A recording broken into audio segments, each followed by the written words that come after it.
For the past 4 years, Lieutenant Ray Spencer has led the homicide unit of the Las Vegas Metropolitan Police Department, and after 20 years in law enforcement, he's getting ready to retire. This after a busy year for Metro's homicide unit. Lieutenant Spencer, thank you so much for joining us. Thanks for having me. So 2021, there were 152 valley-wide murders, a 49% increase from 2020. What do you attribute that to? Well, we've been seeing an increase since 2019. So 2019, we had a record low number of murders that we investigated. And then it went up in 2020. And then in 2021, we saw a tremendous increase, almost 50%. And, it's a concerning number, but the one thing I always like to make sure I mention is out of the high number of homicides that we investigated, our solvability percentage leads the nation at 93%. So even with the increase in the homicide numbers, we're still seeing that we're solving 93% of them. Now, when you look at why, that's the question that, I always look at, and you see some alarming trends. And one of the things, everybody seems to have a stolen gun on them that they're getting from residential burglaries, they're getting from car burglaries, and even younger and younger kids are now in possession of stolen firearms. So that's one of the issues. And then the other issue is that you're seeing suspects and victims of homicides that they're having such an extensive criminal history. And one of the most alarming ones, I had a suspect who had 151 arrests from the state of California, which that's just an alarming number of how many times can someone be involved in the criminal justice system? That's what you're starting to see a huge increase in. What can be done about that particular problem? Well, it's a tough question, right? You look at, the police can only do so much as far as, the criminal justice system, in all honesty, is bursting at the seams. You have the police, you have the district attorney, you have the courts, and it's just a very, lot of moving parts. And, we do the best we can, and we have a great success rate in our homicide prosecutions. But at the end of the day, we're seeing, right now I have more than 4 dozen murder suspects out on house arrest. So you're seeing a lot of trends that are basically just kind of going soft on crime, which is leading to our increase in crime. Why on earth would a murder suspect be on house arrest? Well, that's a question, you have to weigh. The judge makes those determinations. The judge, and it's important to recognize that that person has not been convicted of a crime. True. So that's important as well.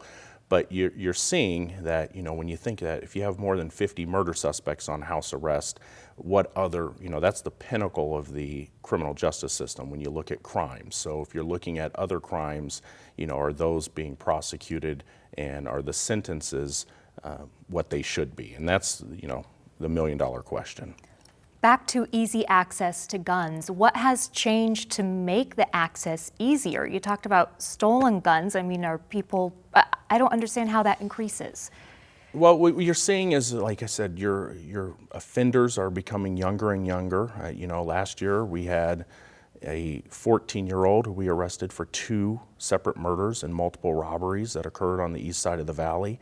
He was in possession of a gun. You look at, I could go on and on some of these cases where people are able to get their hands on stolen guns. And, it's not your law-abiding gun owner. What it is you have people that are committing burglaries and robberies, and they're getting a hold of guns that, I think as a community, we need to educate people that are gun owners that they need to secure their firearm.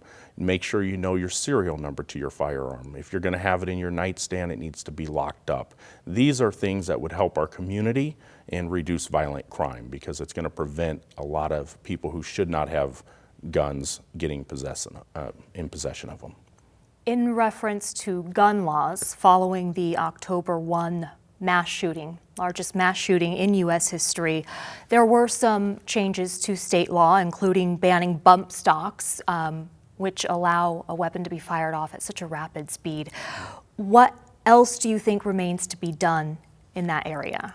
Well, right now, like I said, when you look at firearms in the community, the biggest thing, and I stress this, it's not your law-abiding gun owner that we're seeing, guns in the possession of. What we're seeing is, a 17-year-old who does a residential burglary gets a gun from a house and then they're in possession of it. The other thing we're seeing is that you have convicted someone who gets out of prison, they steal a gun and they're in possession of a gun.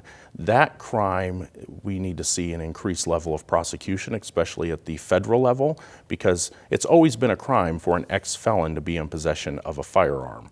And we're seeing more and more of them in possession of guns, and that's an alarming trend. Back to your career, you were at the October 1 shooting. You were there supervising 50 officers who were working overtime, right. And then this unfolded, and you ran toward the gunshots.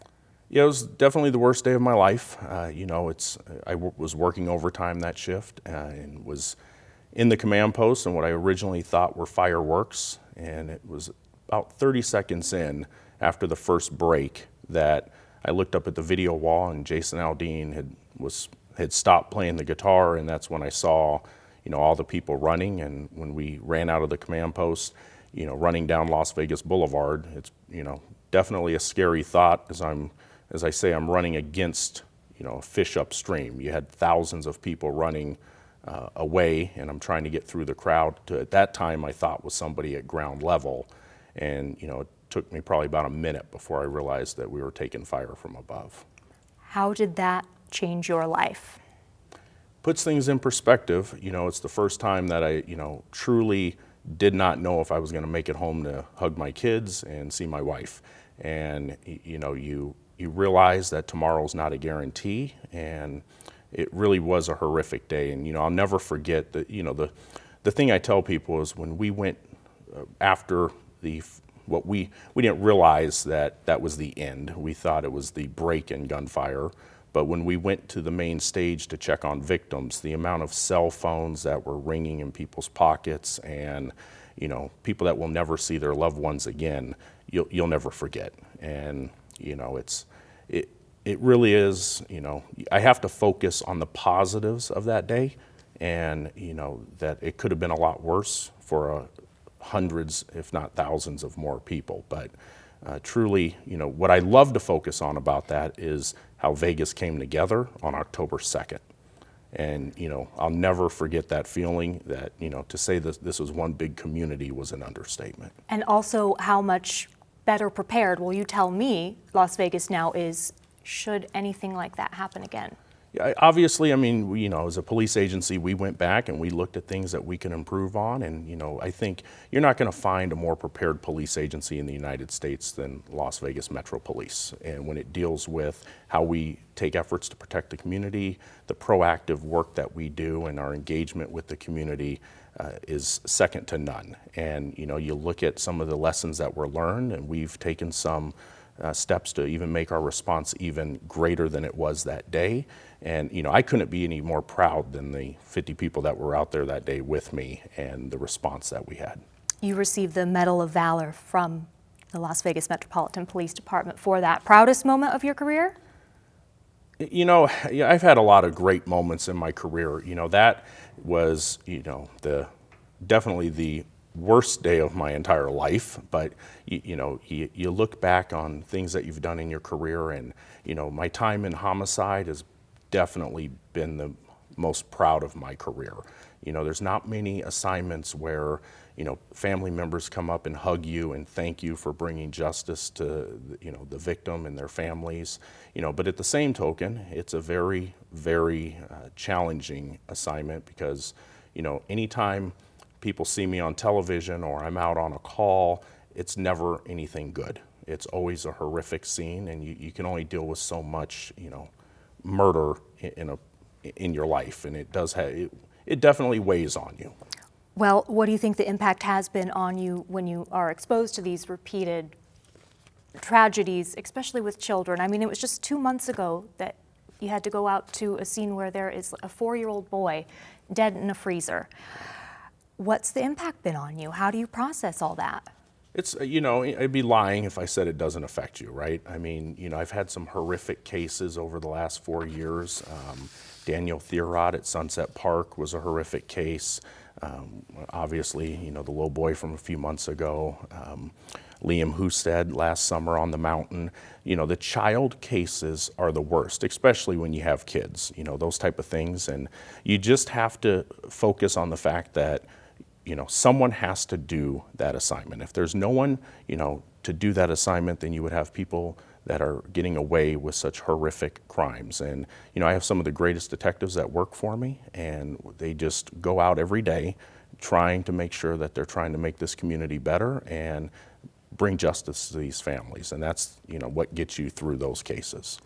We are running out of time, but I was so intrigued by an interview I watched with you on YouTube. It was very long form, but you brought up with all the child cases you've seen and involving babies that you realize postpartum depression involving mothers is a very real issue. How well do you believe it's understood?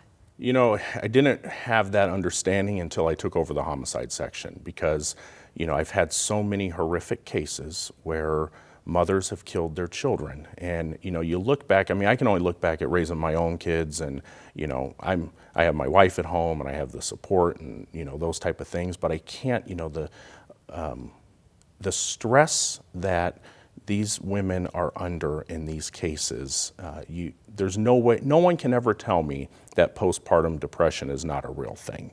And, you know, I think that that's something as a community, as the medical community, and just everyone needs to recognize that, you know, it's a concern. And that's what if you're asking me, you know, what drives a lot of those cases, there's no question that's part of it. Last thing I meant to update, so far this year, 35 murders to this date, same amount as this time last year. What does that indicate to you? Well, again, it's same. Last year was a very high year, and you know we're still looking at ways to make sure that we go down from last year, and that's the thing that's important. That, you know, as a police agency, we got to make sure that we're addressing that and doing everything we can to keep violent crime low in our community. Lieutenant Ray Spencer, thank you for your service. Thank you.